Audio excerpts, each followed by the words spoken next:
بسم الله الرحمن الرحيم. الحمد لله رب العالمين، والصلاة والسلام على سيد المرسلين محمد وعلى آله وأصحابه وزوجاته وذرياته ومن تبعهم بإحسان إلى يوم الدين، وبعد. معزز ناظرین، السلام علیکم ورحمۃ اللہ وبرکاتہ. ہماری بات چل رہی تھی کہ اگر طواف افاضہ کے بعد عورت حائضہ ہو جائے تو کیا کرے. یہ تفصیل آپ کے سامنے آ چکی تھی. اس باب کی ایک حدیث رہ گئی تھی، حدیث نمبر 1762، اور یہ متفق علیہ حدیث ہے. حضرت عائشہ رضی اللہ عنہ روایت کرتی ہیں، کہتی ہیں ہم نبی صلی اللہ علیہ وسلم کے ساتھ نکلے. ہمارا ارادہ صرف حج کرنے ہی کا تھا. نبی صلی اللہ علیہ وسلم مکہ پہنچے تو آپ نے بیت اللہ کا طواف کیا اور صفا و مروہ کی سعی کی، لیکن آپ نے احرام نہیں کھولا کیونکہ آپ کے ساتھ قربانی تھی. آپ کی بیویوں نے اور دیگر اصحاب نے بھی طواف کیا، اور جن کے ساتھ قربانی نہیں تھی انہوں نے طواف و سعی کے بعد احرام کھول دیا. لیکن حضرت عائشہ حائضہ ہو گئیں. سب نے اپنے حج کے تمام مناسک ادا کر لیے تھے. پھر جب لیلۃ الحصبہ میں روانگی کی رات آئی، یعنی لیلۃ الحصبہ کا مطلب ہے کہ میدان محصب میں لوگ اترے تھے، تو حضرت عائشہ نے عرض کیا اللہ کے رسول، آپ کے ساتھی حج اور عمرہ دونوں کر کے جا رہے ہیں، صرف میں عمرہ سے محروم ہوں. آپ نے کہا اچھا، جب ہم آئے تھے تو تم حیض کی وجہ سے بیت اللہ کا طواف نہ کر سکی تھیں؟ میں نے کہا نہیں. آپ نے کہا پھر اپنے بھائی کے ساتھ تنعیم چلی جاؤ اور وہاں پر عمرہ کا احرام باندھ لینا، ہم تمہارا فلاں جگہ انتظار کریں گے. یعنی وہاں احرام باندھنا، جا کر کے کعبہ میں عمرہ کرنا. چنانچہ میں اپنے بھائی عبد الرحمن کے ساتھ تنعیم گئی اور وہاں سے احرام باندھا. اسی طرح صفیہ بنت حوی بھی حائضہ ہو گئی تھیں. نبی کریم صلی اللہ علیہ وسلم نے انہیں ازراہ محبت کہا. اقرا حلقہ، اقرا کے معنی ہوتے ہیں بانچ، حلقہ کے معنی ہوتے ہیں سرمنڈی. تو تو ہمیں روک لے گی، کیا تو نے قربانی کے دن طواف زیارہ نہیں کیا تھا؟ وہ بولی کہ کیا تھا. اس پر آپ نے کہا پھر کوئی حرج نہیں، چلو. میں جب پہنچی تو آپ مکہ کے بالائی علاقہ پر چڑھ رہے تھے اور میں اتر رہی تھی، یا یہ کہ میں چڑھ رہی تھی اور آپ صلی اللہ علیہ وسلم اتر رہے تھے. اقرا کا لفظی ترجمہ ہوتا ہے بانچ، اور حلقہ کا لفظی ترجمہ ہوتا ہے سرمنڈی.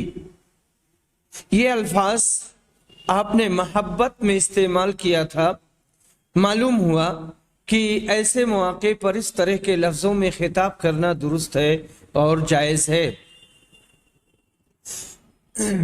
باب من صلی العصر یوم النفر بالابطہ، اس مسئلے کا بیان کہ جس نے روانگی کے دن عصر کی نماز ابطہ میں پڑھی. حدیث نمبر 1763، اور یہ متفق علیہ روایت ہے. عبدالعزیز بن رفیع روایت کرتے ہیں، کہتے ہیں کہ میں نے انس بن مالک سے پوچھا، مجھے بتاؤ کسی ایسی چیز کے بارے میں کہ آپ نے اسے نبی صلی اللہ علیہ وسلم سے